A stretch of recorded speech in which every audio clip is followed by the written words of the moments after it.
And hello, everyone. I'm Kira Phillips. And I'm Terry Moran, and we've got breaking news. Verdict has been reached in the civil trial of former President Donald Trump over the alleged sexual assault of Carroll. The former Elle magazine columnist is suing Trump for defamation and battery after he called her accusation a hoax and a lie. That's the defamation part. The battery part is Carroll testifying that Trump raped her in a Bergdorf Goodman department store dressing room in 1996. Trump declined to testify in his own defense in this case. This is one of several cases being brought against Trump, both by prosecutors and, in this case, a civil litigant. Carroll has said that Trump raped her in a dressing room 30 years ago. Trump has denied that, and we are awaiting a verdict now. Let's bring in our ABC News legal contributor and professor at American University, Kimberly Whaley. A lot to talk about here, Kimberly, as we're focused on what we understand is a verdict here in the civil trial. It's interesting. We were talking about, Terry and I were talking about all these various cases against the former president.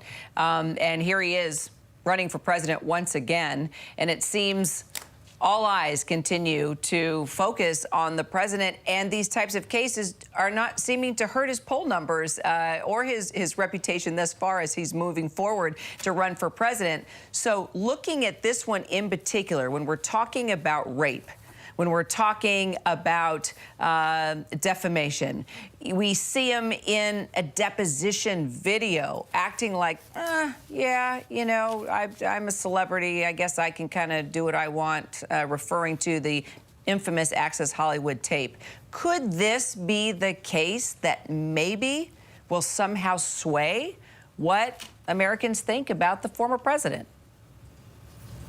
Well, I wish that were an easy yes. It certainly should be and is disqualifying for the office of the presidency. I think by last count, there were 26 women who have come forward over the years accusing the former president of sexual misconduct. But as you've mentioned, the Access Hollywood tape that's now been reiterated of bragging about sexual assault. And sexual assault isn't just rape, it's any kind of groping.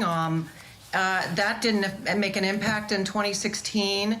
This has been framed properly as a civil trial, but the reason it's not a criminal trial for rape is that she didn't come forward at the time because she was worried about retaliation. And of course, when she did, in the wake of the Me Too movement in 2019, I think her allegation is he did retaliate, and that's, of course, the defamation claim. But this really is about rape. Really, the allegations are serious, they're horrific, and, you know, if this doesn't make an impact, we all have to really sit and have a sobering conversation about who we are as Americans going forward, because our elected leaders should have our value system. They have tremendous power in this country, and they should have a value system and integrity that's consistent with that very somber office that, in this moment, he's the front runner for the Republican nomination. And Kimberly, can we talk about the law for just a minute? It is at the heart of it a rape accusation. It is a civil case, though. What are the differences? There's a burden of proof. There's the difficulty in proving such an accusation after so much time has elapsed. Legally, what has the jury had to consider here, and what are they being asked to decide? So, right, it's civil battery. So the difference between civil and criminal is that a civil case can only give you money damages or an injunction. It can't put somebody in jail. But essentially the argument is that he raped her. That's what she's required to prove. And a defense could be that she consented, that she went along with it. But he has adhered all along to claiming he's never even met her. So even before the trial started, it sort of precluded him from making that defense, that she agreed to it. And there's testimony that she went into the dressing room willingly with him. She was flirty. She admitted to all of that, and said that, you know, he took advantage of her once they were in the room. The other distinction, of course, is the burden of proof, which you mentioned, Terry. In a criminal case, because it involves liberty, taking someone off the street and putting them behind bars, it's a very high burden of proof, beyond a reasonable doubt, 99.9%. In this instance, it's a preponderance of the evidence. So if you think of the scales of justice, it's a couple beans on the scale in favor of her. And given that he didn't really present a defense, it's hard to imagine that this jury is going to find that she didn't make her case 51% of the way. We'll have to see. She did not ask for any specific number in her complaint as far as damages. She had an unspecified amount of damages. She argued that he damaged her career. I think that's really the big question. How much did the jury value what happened, presuming that she met her burden of proof? That's really a big, giant question mark. It'll be really interesting to see if they convict on the, or if they find that she proved her case, how much money she believes Donald Trump should pay, or the jurors believe Donald Trump should pay to make her whole and to address her injuries. So let's talk about the various attorneys' strategies within this case.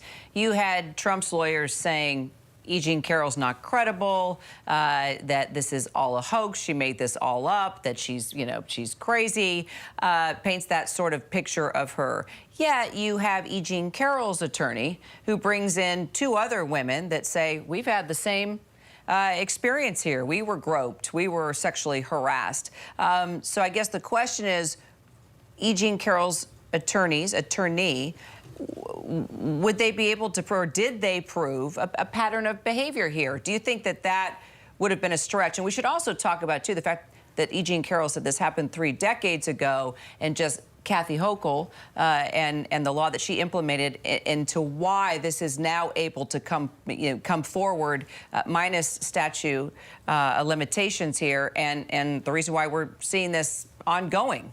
We should give a little context and background because we keep mentioning it did happen 3 decades ago, according to E. Jean Carroll. So a couple of important points there. One you mentioned is this look-back statute. So generally, there is statutes of limitations for both civil and criminal allegations. At some point, the defendant gets to move on with their lives and doesn't have the threat of the possibility. It just becomes stale. It runs out. A few years ago, New York passed a law essentially responding, I believe, to abuse by, altar boys, et cetera, in the Roman Catholic Church primarily, and extended the statute of limitations for youth that had been assaulted, essentially saying we're gonna allow that to come into the modern day because kids weren't in a position to tell the police at the time. Then New York passed another statute that extended it to adults, and that's essentially gave her 1 year to reopen her case, renewed the statute of limitations, and said, even though it technically expired many years ago, we're going to let you have this window to bring your case many years later. Now, as you mentioned, a good argument is that it's stale, but she not only, and we'll talk in a moment about that pattern and practice argument, but she had 2 contemporaneous witnesses that she brought, that she had called at the time. They testified, and these are credible professional women who she called immediately after they testified, after the incident, and said, this is what happened. And I believe one of them said, listen, Jean, you were raped. Use the word rape. So the defense has said, she didn't go to the police at the time. Maybe she's making this up. Hard to have that hold water if the jury believed these 2 witnesses who, her girlfriends, who said she called and she was distraught at the time. And she said, I'm not going to call the police because I fear retaliation. The other argument that she made, or her lawyers made, which is what you mentioned, is that, listen, the judge let in the Access Hollywood tape testimony and say, this is a pattern in practice. This is a kind of guy that does this sort of stuff. That's essentially what their argument is. So if you're looking at the credibility of Ms. Carroll and the credibility of Donald Trump, for her, you've got women that contemporaneously testified about a contemporaneous conversation, and you have a pattern in practice of other women saying he does this. Who do you believe? Do you believe Donald Trump, or do you believe Ms. Carroll? So it's possible from the defense perspective, they're expecting that he will be found to have committed one or both of these civil claims, and that it'll come down to paying paying some money, number one. And number two, they're probably betting that it's not going to affect his political future. And number three, they will for certain they're going to appeal this. And there'll be much publicity around the appeal and attacks, I'm sure, on the judge and the outcome of this trial. So politically, Donald Trump typically, I think, stands very strongly in the sort of world that we live in right now. Legally, her case is quite strong. And so that's a perfect segue to bring in our political director, Rick Klein. On the political equation here, Donald Trump, the leading candidate for the Republican nomination for president. Rick, and, he survived 2 impeachments, tons of bad publicity. In fact, very little else than bad publicity, and still that base is solid for him. Here is a New York jury, right? New York City jury. In a decades-old accusation. Would it be a surprise that they convicted him? Not on the evidence, perhaps, certainly not on the jury pool. How much politically is at stake for Donald Trump here? I would be surprised if he pays any kind of political price in the short or even the longer term. A couple of data points here. One is the Access Hollywood tape that got replayed for the jury here, and that the former president admitted making and saying it was true, unfortunately or fortunately. That played out just days before the 2016 election. He won that election anyway. Second point, we've seen the Republican presidential primary begin to develop in and around the former president. Not one of them, to my knowledge, has even mentioned this ongoing case of the rape allegation and the civil trial that's surrounding it.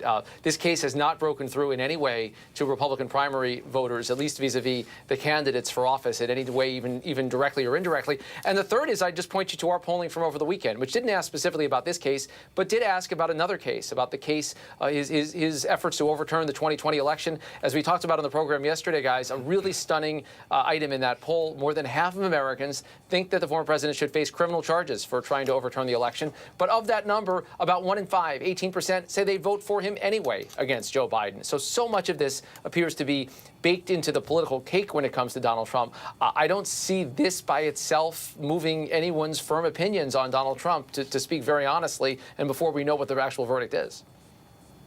And, Rick, he is facing serious criminal charges, especially the classified documents case investigation that has been going on by the Department of Justice, now being handled by the special counsel. And I just wonder, that may not have a lot of impact on the base, which has shown, as you demonstrated, just absolute loyalty no matter what. But it might make it hard for him to run for president if he's convicted of a felony that carries a prison sentence. Yeah, and look, on a couple levels. One is the idea that he'll have to appear in court for those proceedings. He didn't appear at this trial. He chose not to show up at all or testify in his own defense. He won't have that luxury in some of the criminal proceedings, including the one in New York that's going to get started, we think, sometime this winter, right around the time that people are gearing up for the first primary and caucus voting, much less the other potential charges that are brought against him. So there's a logistical question around that. The other issue is just what the accumulated weight of this means to a Republican primary voter.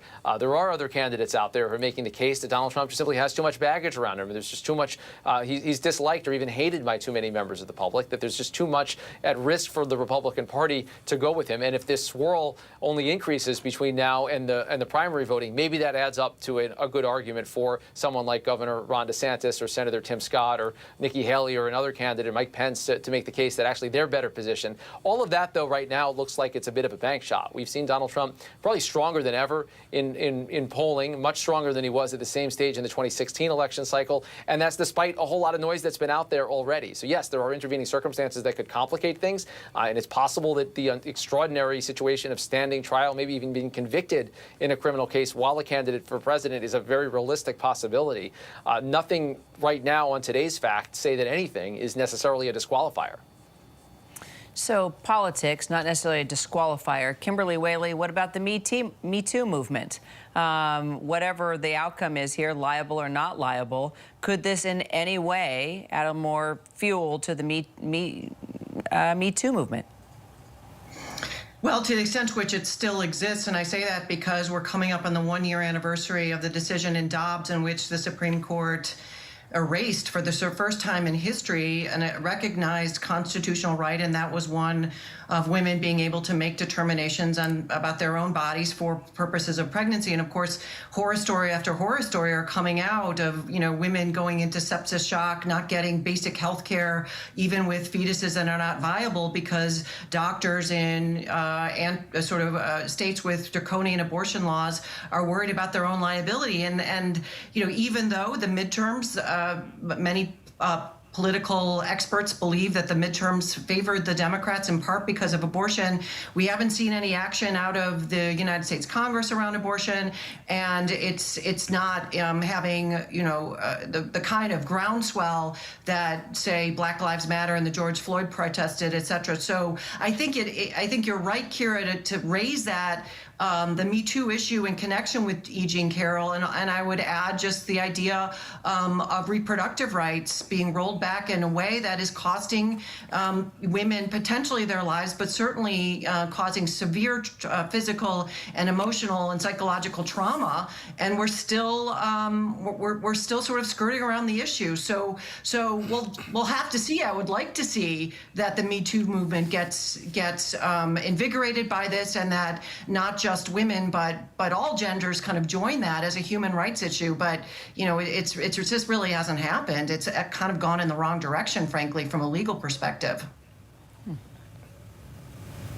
All right, well, I just want to follow up on what the judge is going to do here, where this case goes. Let's say the verdict comes in. Donald Trump is found to be liable for this battery and this defamation. What happens next in a case like this? Well, the jury would have a verdict of a financial amount that he would have to pay the plaintiff, and the judge would enter the verdict, the judgment, and then presumably Donald Trump's lawyers would appeal it. And so execution of that judgment, that is the requirement that Donald Trump pay it, would be stayed pending an appeal, which could take several months. And the jury would go home. The jury will be dismissed and will go home.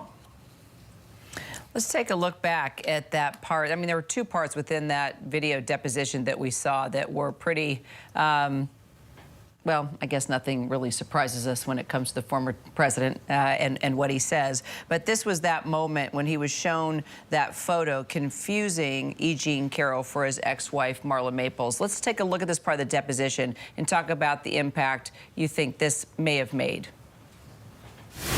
I don't even know who the woman, let's say, I don't know who, it's Marla. You say Marla's in this photo? That's Marla, yeah, that's my wife. Which woman are you pointing to? No. Here. Carroll. I'm curious, I guess, from both. Well, let's go to Kimberly first. She's got a bit of a grin there. What was your reaction when you saw that, Kimberly, from a legal perspective? Well, that's about, again, it's about credibility. So, having a live jury, and this was a video, but the jurors sitting there and watching this, the question is, do they believe Donald Trump? The fact that he looked at that video and recognized his former wife certainly suggests that the face was something that is familiar to him. I think that would be the question for the jurors in that moment. Looks like we've got a verdict, Terry. I'm reading through it. You're reading through it. The former president found liable for battery and defamation, it looks like. Right. But the jury also found that Trump did not rape E. Jean Carroll, but sexually abused her and awarded damages of $2 million in compensatory damages and $20,000 in punitive damages for battery. Battery is the unlawful touching of another person, and obviously we're going to go now to David Muir. This is an ABC News special report. Now reporting, David Muir.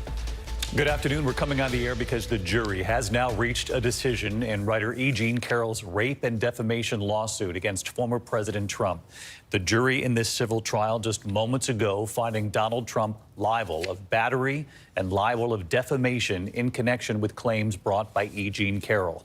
Carroll accusing the former president of assaulting her in Bergdorf Goodman's department store back in 1996. Our investigative reporter Aaron Kotursky has been following the case. He's outside the courthouse here for us. And Aaron, what have you learned as far as breaking this down? Liable for what, and then not liable for what else?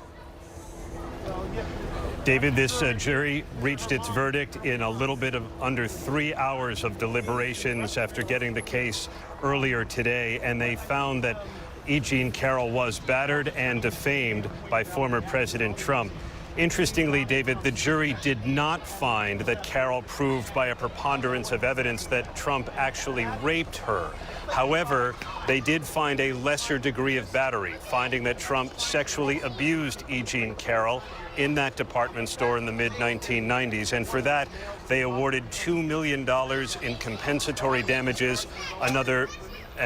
More damages were awarded for defamation. They found that Trump did defame Carroll in the form of a social media statement from October of 2022 in which he said that Carroll was not his type, in which he called her claim a hoax and a con job. And for that, the jury awarded another $2 million in compensatory damages, all told. So it's a real win for E. Jean Carroll. She was seated between her two attorneys, Sean Crowley and Roberta Kaplan, clutching their hands, their arms around her, a satisfied smile on her face. And behind her, the defense attorney for former President Trump, who was not here.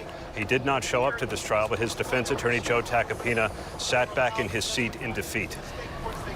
Part of this story, Aaron, as you know, for so much time here, E. Jean Carroll waited to bring this case forward, years, in fact. Along the way, publicly, the former president saying that E. Jean Carroll was not his type. That's part of what this defamation part of this trial was. Aaron, stick with us here because I want to play for the people at home what many believe was a key part of this civil trial. As you heard Aaron point out there, the former president deciding not to show up to testify at this trial in front of these jurors. Instead, what was shown then was videotaped deposition taken last fall, and he's actually shown in part of that deposition looking at a photo and then mistaking E. Jean Carroll for his ex-wife, saying that's Marla Maples, of course. Again, this came after the president had said publicly about E. Jean Carroll that she's not my type. That was his defense, at least publicly, and then confusing her in a photograph from years ago with Marla Maples. Here was the moment. Take a listen. I don't even know who the woman. Let's say I don't know who. It's Marla. You say Marla's in this photo? That's Marla. Yeah, that's my wife. Which woman are you pointing to? No. Here. Carroll. Oh, is that? The person you just pointed to was I E. Jean see. Carroll. Who is that? Who is this? Point, your wife. And the woman on the right is your then wife. I don't know. Ivana? This was the picture. I assume that's John Johnson. Is that? That's Carroll. Because it's very blurry. That was the former president in the deposition that was relied upon heavily by E. Jean Carroll's attorneys in this civil trial. Again, the former president found liable moments ago of battery, liable of defamation in this case. And Aaron, you reported moments ago on the damages decided by this jury.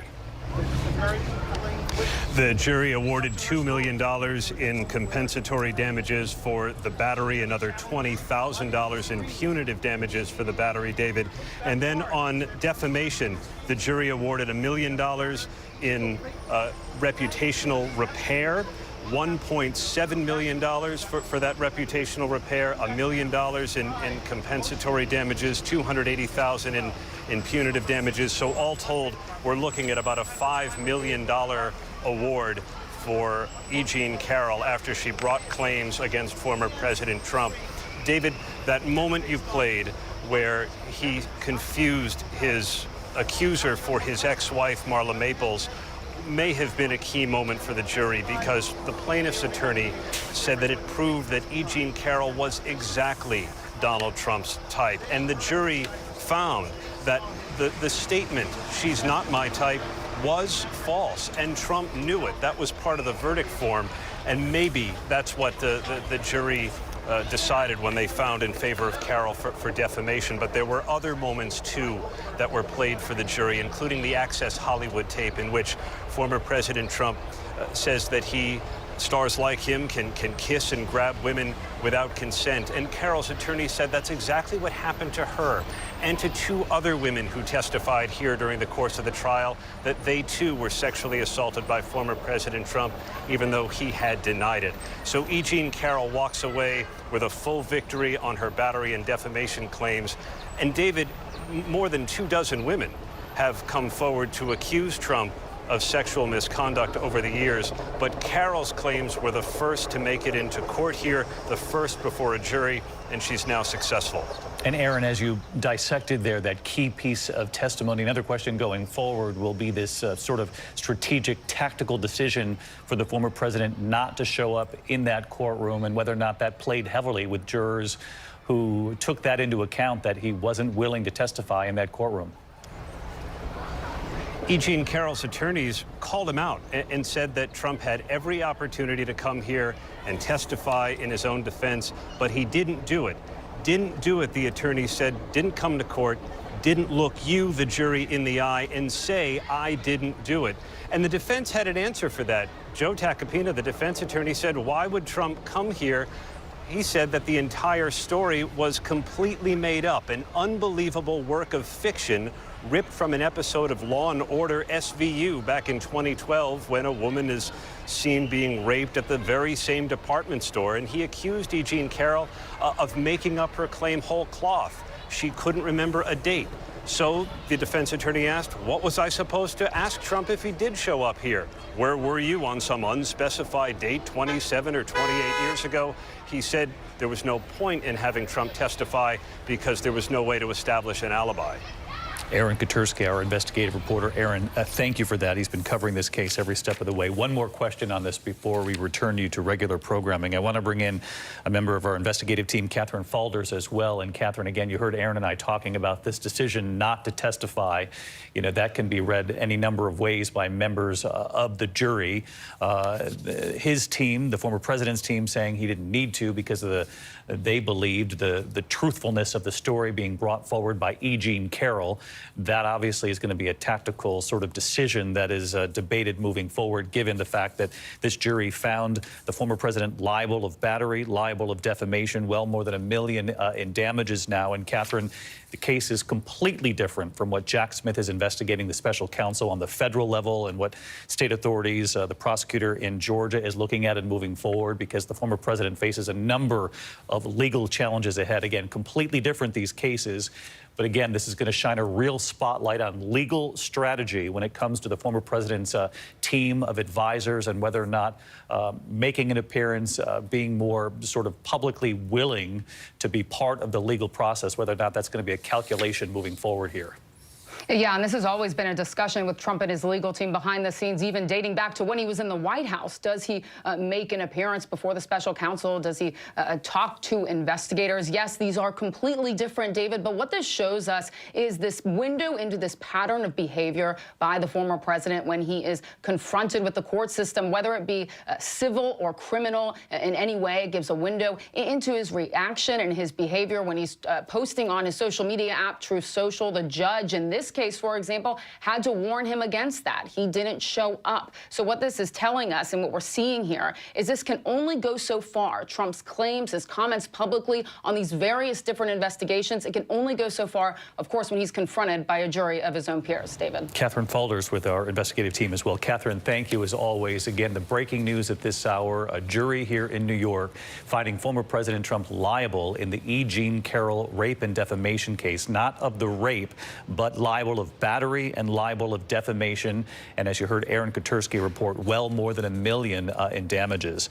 We're going to break this all down for you. We'll also have any reaction from former President Trump if and when it comes in later from our team on World News Tonight. And of course, reaction from E. Jean Carroll expected at any moment. Again, our special coverage tonight on World News Tonight, liable of battery, defamation, former President Trump in the case brought against him by E. Jean Carroll. Our coverage continues on ABC News Live, abcnews.com, and of course, I'll be back a little later this afternoon for World News Tonight. I'm David Muir in New York. We'll see you then. This has been a special report from ABC News.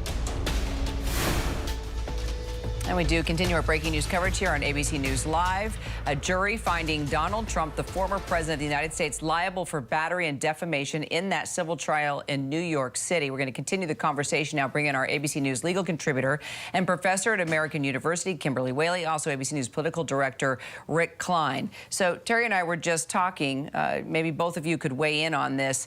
Is this a big win, as stated previously by Aaron Katersky for E. Jean Carroll? We're trying to figure out when you talk about the fact that the jury found that Donald Trump is liable for battery and defamation.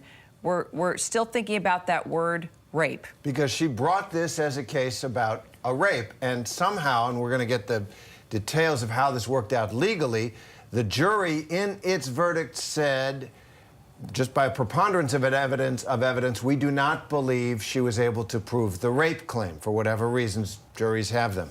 But we do believe she was sexually abused, and I just wonder, you know, I guess I'll follow on Kira's question there. What do you make of this as far as who wins, who loses in this case? Kimberly?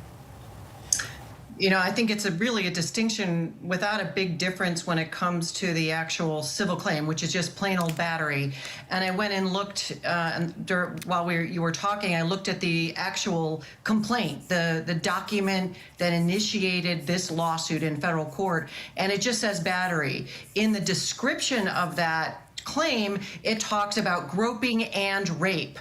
So I suspect that somewhere in the jury verdict form, so the lawyers will meet with the judge and actually decide what boxes need to be checked by the jury on a form to decide what they've resolved, because understanding precisely what they've resolved is important for appeal and for other reasons. That maybe they said, well, we believe the groping part but not the rape part. She testified that he put his fingers up her and then also raped her with his, his penis. And so maybe there's that distinction. They believe the first part, but not the second part. But from a legal perspective, it still is battery. So it's not a distinction that would make an impact the way it would in a criminal context, where it could produce a different type of sentence.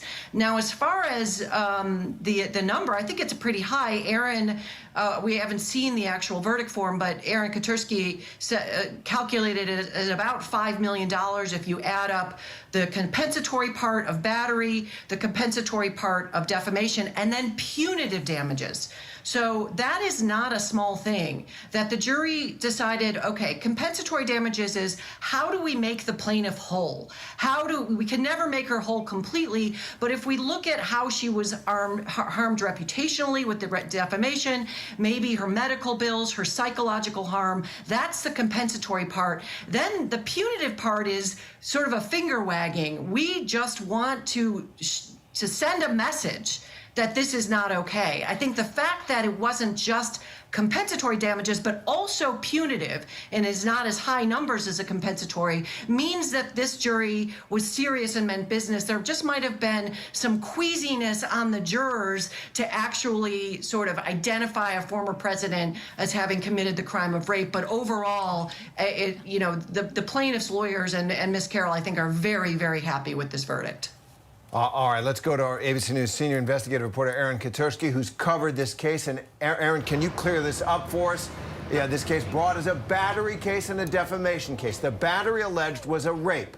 That was the accusation.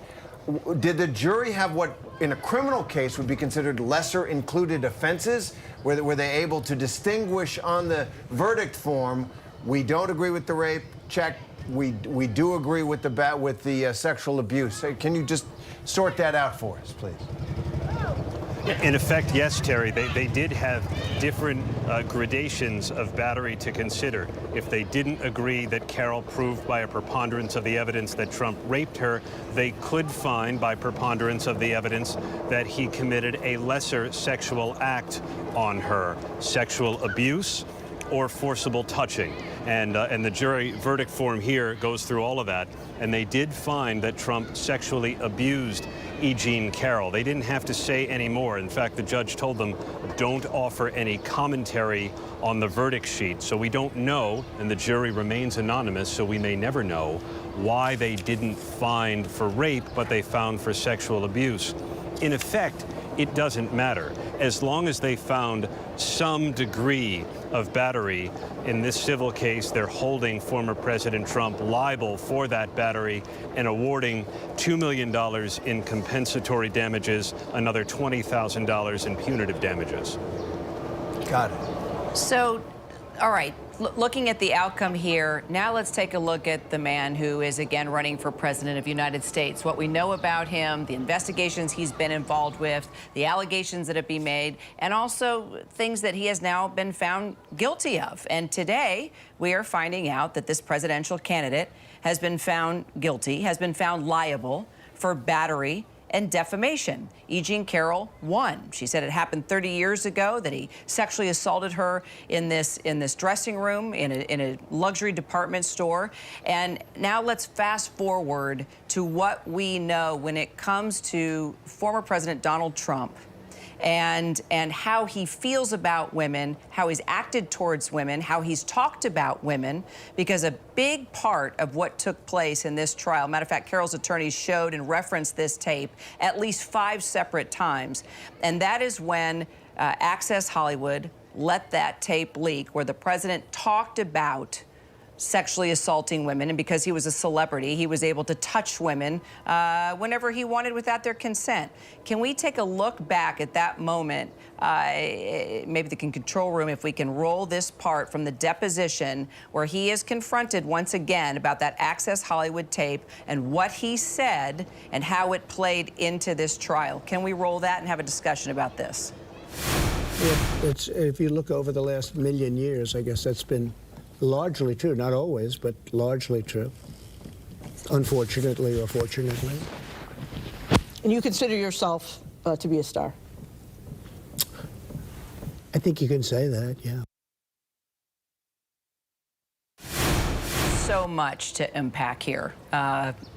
When you think of who you want running the country, I mean, just the conversation about ethics, the conversation about where we are in the state of politics, and the fact that we're even talking about this and looking at real life evidence on how Donald Trump feels about women and his place as a man.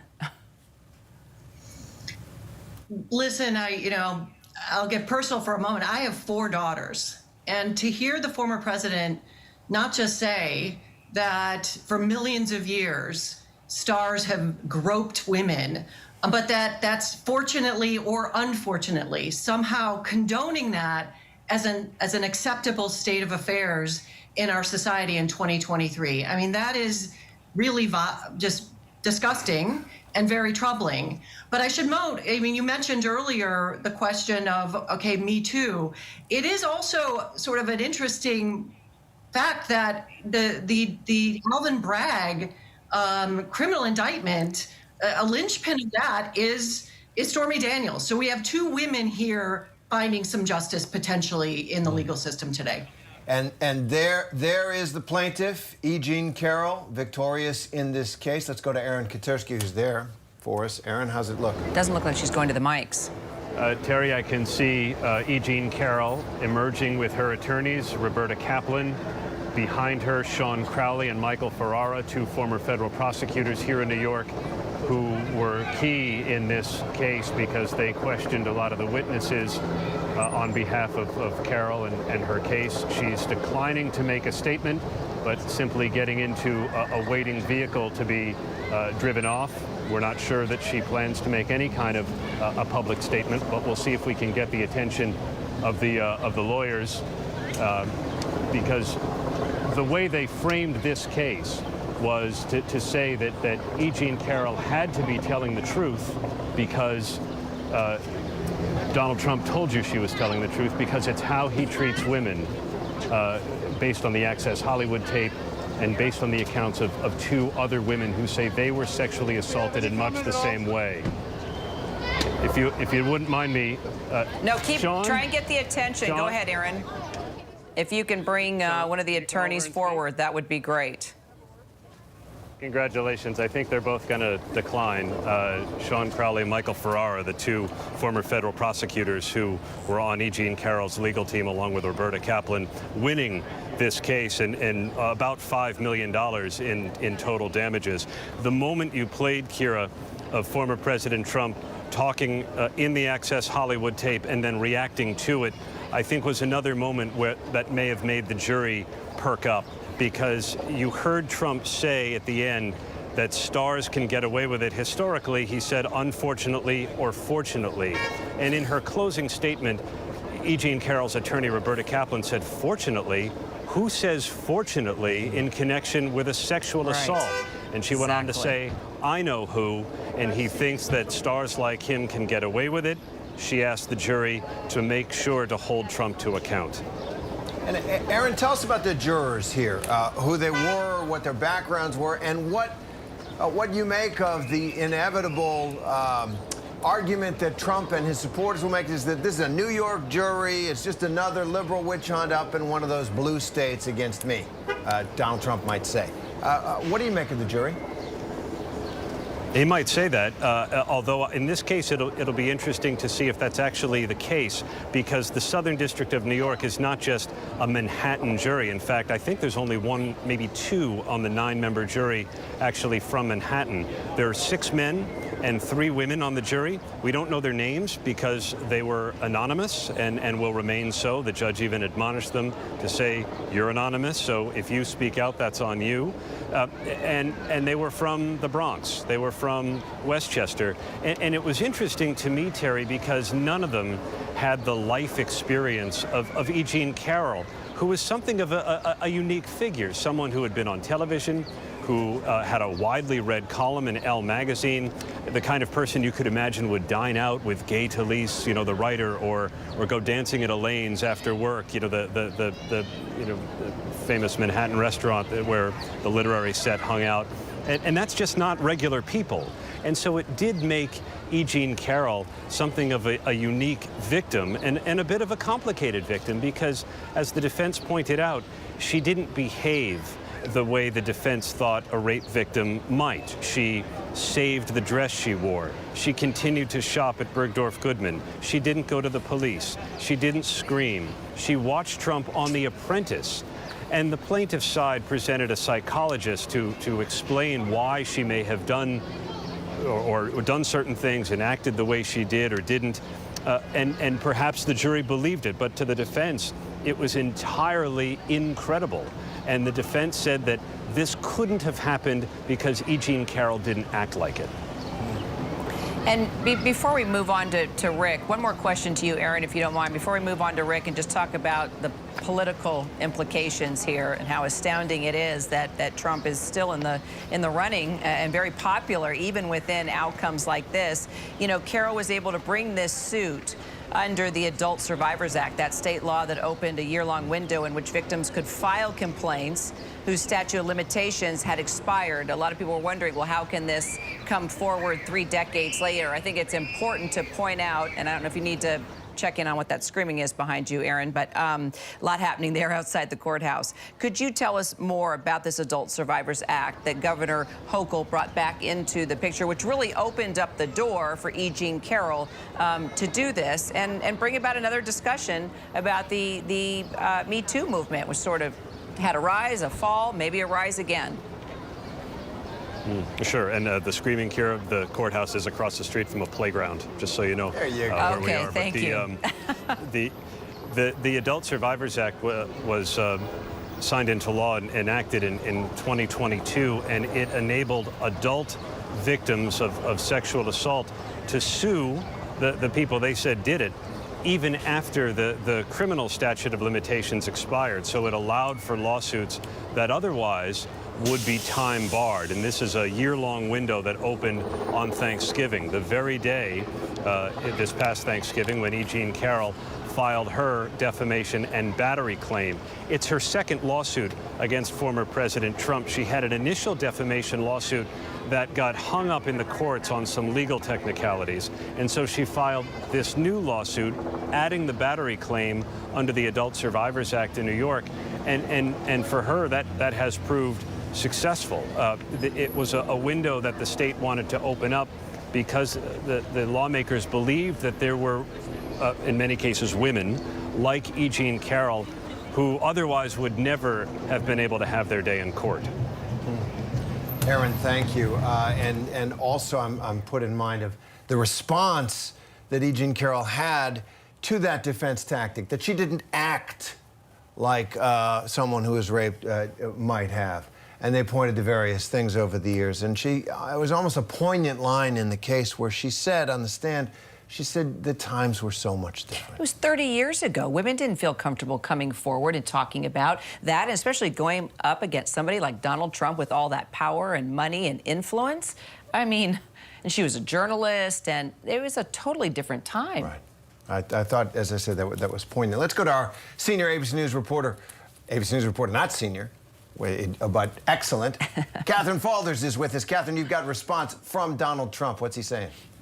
Yeah, so he's posting, Terry, on his social media app, Truth Social, with a pretty immediate response here. He's saying he doesn't know who this woman is. That's how he writes it on his post. And he believes, in his words, in his posting, that the verdict is a disgrace. He says it's a continuation of the greatest witch hunt of all time. And those are words that you've heard Trump say often, not just as it relates to this trial, to this investigation, but also in the multiple criminal cases against him as well, whether they're state or federal. It's the line that he constantly repeats, whether it has to do with any of the special counsel investigations into Jack Smith, the documents at January 6th. He's having a similar, yet predictable reaction here as he has as these other investigations have progressed through the federal court system and through the state court system. As you know, he's also under investigation in Georgia. And then, of course, we just last month were in New York in the Manhattan DA's office. So that is Trump's response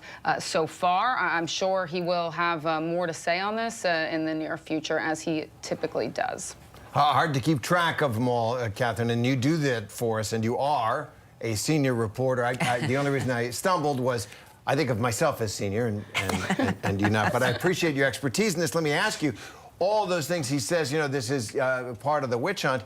I mean, all these cases come in different ways, different evidence, different prosecutors and complainants, and some of those prosecutors having run for office on a promise that they'd get Trump. Does it essentially play into his narrative? Sure. I think in some ways you could argue that it does play into the narrative in some particular cases. But look, I think to your point, this is different across the board on many levels. There's multiple different prosecutors involved in multiple different investigations that are all totally different. This one, as we were talking about earlier, won't have entirely any effect on any of the other ones, Terry. But what's most interesting to me in this case is what this does is it really gives us this look into Trump's pattern of behavior. He's been now forced to, when he's forced to interact with the court system, whether it's civil or criminal in any way. He's posted about this all over social media, on Truth Social. He's spoken publicly about it. The judge in this case has had to warn Trump's defense team to stop talking about it, as judges in other cases have. But what we're really seeing here is that these comments and this type of behavior potentially can only go so far when Trump is now forced to be confronted by a jury of his peers. Clearly something that Trump and his legal teams in all of these different investigations are talking about down the road if there are any additional indictments that could also potentially go to trial. Yeah, that's a great point. Big difference between the court of public opinion and a court of law. Stakes are very, very different. Rick Klein, director of politics, political director. We're getting all the titles. Hey, when you have breaking news and you have all of our experts here, it's hard to keep everything. And too many titles. We're all reporters. Exactly, right. Rick, your expertise is politics. You are political director here at ABC. Put this in perspective. We were talking about every investigation we've talked about surrounding the president. It seems like he's like Teflon Don. I mean, nothing takes this man down. How do you see this playing out in the polls, in the election, in the presidential election that he is heavily favored in here for the GOP? What are you thinking about and looking to and looking for, I guess, as we move forward, as he's found liable here? Kira, one thing that I have learned from reading polls, talking to poll respondents, talking to voters over the last many, many months, even years around Donald Trump, is that a lot of these different allegations tend to blur together. Most Americans did not follow every twist and turn of the first impeachment trial or the second impeachment trial, and I think now would be hard-pressed to tell you the difference between the investigation to try to overturn the election, the investigation around the events around January 6th, the classified documents investigation, the New York Attorney General charges that were filed just last month, and now the civil litigation that results in this liability of upwards of $5 million for Donald Trump for sexual battery. That's a mouthful. And I think for voters, it is a lot to digest. And I don't think any one of those episodes by itself changes any political equation. In fact, I think there's ample evidence to suggest that none of that, but nothing by itself changes the political equation. But one thing we are seeing show up in polls is a growing concern around electability, around character, around whether the right person is being chosen by the Republican Party in the ensuing months. And that's where this and all of the weight of everything I just mentioned comes into bear, that you start to see an argument that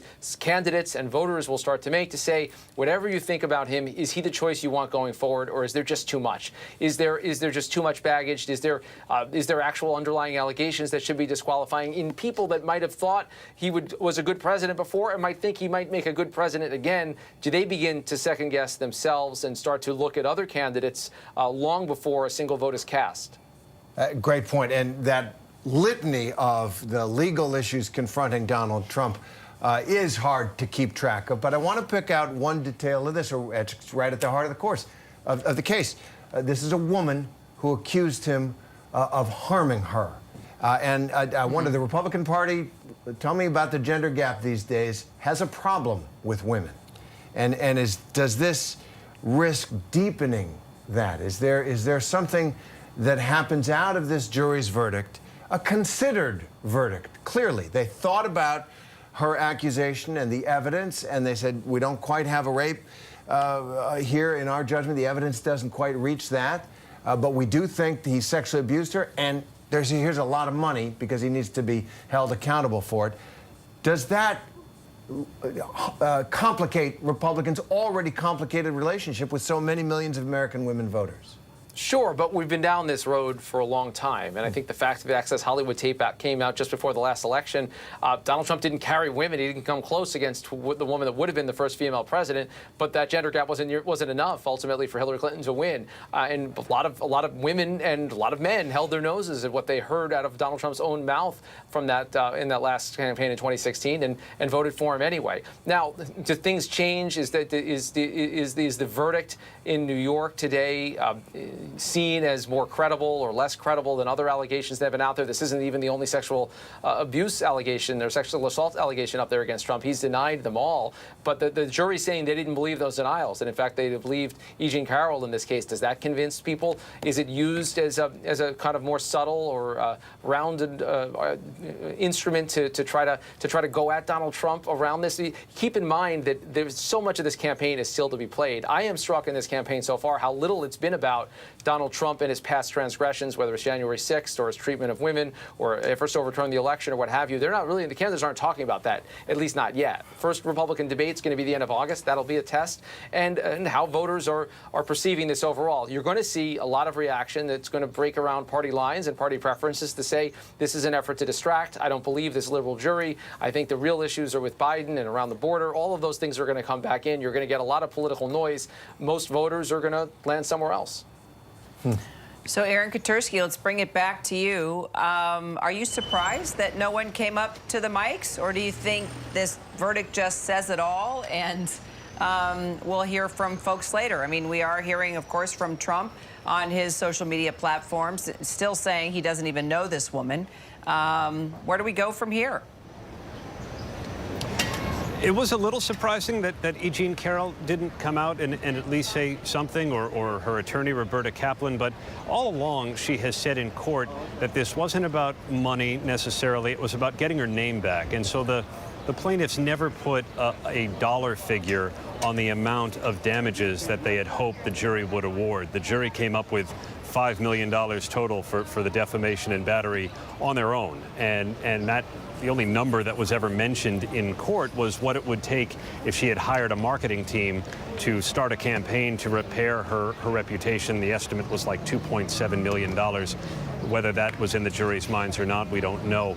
But there was a moment, Kira, at the end of the court session, after the verdict had been read, after the jury had been dismissed, when Trump's defense attorney, Joe Tacopina, came over and in the well shook the hand of E. Jean Carroll. Some of his cross-examination of her was quite intense. He repeatedly asked her why she didn't scream. And at one point, Carroll seemed to lose the composure that she maintained throughout her testimony and said, "You can't beat up on me for not screaming. He raped me whether I screamed or not." And that may have been the emotional high point or low point, depending on your view of the trial. And here at the end, Tacopina and E. Jean Carroll shook hands before she left court without saying anything publicly. And you talk to any survivor of rape, and the amount of shock, how dare you say, why didn't you scream or not scream? That's just insulting. Aaron, Catherine, Kim, and Rick, sure appreciate you being with us for the breaking news. We'll, of course, if anyone does decide to speak, we'll take you there live and bring you the latest details as news warrants. But we are going to shift gears here. We are learning new details in Texas about the gunman in that deadly mall shooting, the outlet mall shooting in Allen, Texas. These questions are raising even more questions about whether potential warning signs went unreported in this case. The Texas Department of Public Safety is saying this afternoon that the shooter had 8 weapons on him at the time of that shooting, all of which he obtained legally. That official also saying the shooter seemed to target the location rather than a group of people. That shooting took the lives of 8 people, injured 7 others, and lasted only 3 to 4 minutes, according to that official. So joining us now are Ike Ajanci, he's in Allen, Texas, and our contributors, former FBI agent Brad Garrett, former special agent in charge for the FBI, Richard Frankel. So Ike, police say an online profile appearing to belong to the 33-year-old shooter has been scoured. What does it tell us? Well, essentially right now, we are in the middle of this investigation into this senseless tragedy. Our ABC affiliate, WFAA, obtained a search warrant, and in it, it says that the gunman's Dodge Charger had extra handguns, extra long guns, and extra ammunition inside it. They also searched his residence in Dallas. There, they also found more weapons, more ammunition, gun holsters, and gun cases. Now, these investigators weren't limited to just the physical scenes. They also dove into the digital world, and they started scouring his social media. On his social media, they found several posts likening itself to neo-Nazi material. They also found racist material. They found anti-Semitic material, and they found material that supports violence against women. Now, they also found favorable responses on his social media to past mass shootings, most notably the one in Nashville's Covenant School shooting that saw 6 individuals lose their lives in that senseless shooting as well, Terry. All right. Ike, we're also learning more of the heart-wrenching details about the victims. Tell us about that. That's right, Terry. So overnight, the authorities essentially released every single name of this tragedy. We found out that 3 members of the Cho family, 3 members including a 3-year-old, lost their lives in this senseless shooting. We're also learning the names of 2 elementary school-aged sisters, Daniela Mendoza in the 4th grade, and her sister, 2nd grader Sophia Mendoza. They lost their lives in this incident, and they're now being described as angels, people that were just brighten your day if you met them. Now, their mother, Their mother has also been found out to be inside a hospital right now. She's in critical condition, and she's one of the 6 individuals who are still in hospitals around this from this entire incident. We know that one of them is in critical condition, obviously their mother. Another is in serious condition. 2 more are in fair condition, and the other 2 are in good condition. But nevertheless, these investigators, they're still combing through all the evidence and still trying to just piece together exactly why this gunman carried out this senseless act of violence. Not only that, but Brad, can we just talk about the fact that he legally purchased 8 weapons? He was booted out of the Army for mental health problems. So when it comes to Texas, when it comes to the laws, when it comes to background checks, where's the gap here? What happened? Well, the big gap, of course, is that just because he got booted out of the Army for quote-unquote mental health issues doesn't mean he was ever adjudicated by a court that he was mentally ill. I mean, Carrie, you have to go to what the law says in reference to when you cannot purchase firearms. So just because he got booted, it doesn't really mean anything as far as his ability to legally walk into a gun shop and, according to Texas DPS, purchase 8 weapons over a period of time. So, you know, that's the problem. And it's also the problem when politicians talk about mental health as the issue being, that's all well and good, but that's not really helpful. Because he's another guy, this shooter or would-be shooter, is somebody that we should have kept track of. In other words, when he left the Army, he's a guy that should be checked on, and clearly was not. Follow up. Yeah, and Richard, what's your opinion on this? It does seem that obviously people are very committed to Second Amendment freedoms, but it does seem kind of obvious that if the military says you've got mental health issues and they don't want you around in the military, you shouldn't be able to go home and buy guns. Is that crazy? Doesn't that seem normal, common sense? Yeah, without getting into the full Second Amendment issues, which we could talk about for days and days, where you're talking about somebody who has actually had a determination, even as Brad said, it wasn't an official determination or wasn't a definitive determination of a mental health issue. Once you have that indicator, it should be at least something that can be looked at by the people who license these guns, who authorize you to carry these guns, who sell these guns. They should be able to at least look at that and use that in a determination as to whether somebody can get a gun. Maybe they can get a gun, but at least there's something that has to be done to follow up on this, so that it's just not, a free-for-all, so to speak, where anyone who wants to get a gun can get a gun, even if they have had these mental health determinations made, at least to some degree. So there is this sense, Brad, that people throw up their hands, especially after the Supreme Court's decision in the Bruin case last year, in which Justice Alito said that no gun regulation is going to be deemed constitutional unless it could have been passed by the people who wrote the Second Amendment or carries the same values. But it does sound, like what Rick was just saying, there are just common sense things that don't need really to be about the restriction of firearms, just basically public safety. I mean, have you given up on the notion that there are laws that can be passed, given the resistance to them in this country, that wouldn't take guns away from lawful gun owners, but that would keep people safer? Have you given up on that? Well, of course there could be. I mean, the whole idea that you have some sort of gun regulation, for lack of better terms, Terry, it has nothing to do with taking away guns. It's really called gun responsibility. Should you have a firearm? Do you know how to use it? Do you safely store it? All of those things are just common sense. We do it with other things in our lives. Why don't we do it with firearms? So, yes, but can we move the needle? Apparently, if you look at Texas in particular, even though they've loosened their firearms laws, there's some indicator, briefly today, I heard some conversations that talked about that some of the Republicans in the state legislature were thinking about additional gun restrictions. So we'll see, because it really, to a large extent, boils down to what the states do in reference to firearms.